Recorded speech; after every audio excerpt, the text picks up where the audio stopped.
एकनाथ शिंदेंनी शिवसेनेतून ज्यांच्यामुळे बाहेर पडायचा निर्णय घेतला आणि एकनाथ शिंदेंच्या मुख्यमंत्री पदाच्या महत्त्वाकांक्षेला ज्यांनी खतपाणी घातलं असे अमित शाह हे एकमेव भाजपमधले तारणहार म्हणून सध्या एकनाथ शिंदेंच्यासाठी आहेत। एकनाथ शिंदेंचे तारणहार, एकनाथ शिंदेंचे मसीहा म्हणून जर त्यांना कुणाकडेही दाद मागायची असेल तर ती एकमेव व्यक्ती म्हणजे अमित शहा। त्यामुळे जरा राज्यात कुठे काही खुट्ट झालं की एकनाथ शिंदे एकतर आपलं दरेगाव गाठतात, नाही तर ते अमित शहांकडे जायला निघतात।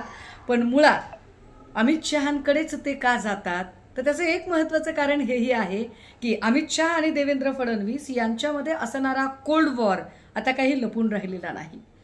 त्यामुळे जो अमित शहांच्या जवळ असतो तो देवेंद्र फडणवीसांच्या नजरेत रडारवर असतो आणि जो देवेंद्र फडणवीसांच्या रडारवर असतो तो अमित शहांना फार प्रिय असतो। याच न्यायाने जर रवींद्र चव्हाणांनी आमची माणसं फोडलेली असतील तर याची दाद कुणाकडे मागायची म्हणून कदाचित ते तिकडे गेलेले असतील। पण यातली एक गोष्ट फार उल्लेखनीय आहे ती म्हणजे उदय सामंत हे अगदी त्याच वेळेला रवींद्र चव्हाणांना भेटायला जातात।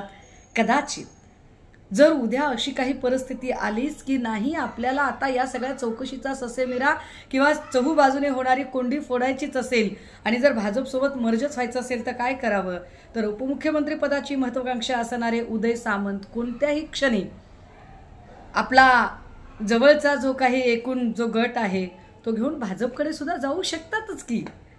काय प्रॉब्लेम काय आहे, कारण तसंही संदीपान भुमरे असतील, गोगावले असतील, शिरसाट असतील, भुसे असतील, ही सगळी जर माणसं जर बघितली तर आता वेगवेगळ्या प्रकारे त्रस्त झालेली माणसं आहेत आणि निश्चितपणे या सगळ्यांचा सध्या शिंदेंपेक्षा उदय सामंतांकडचा कल जास्त आहे।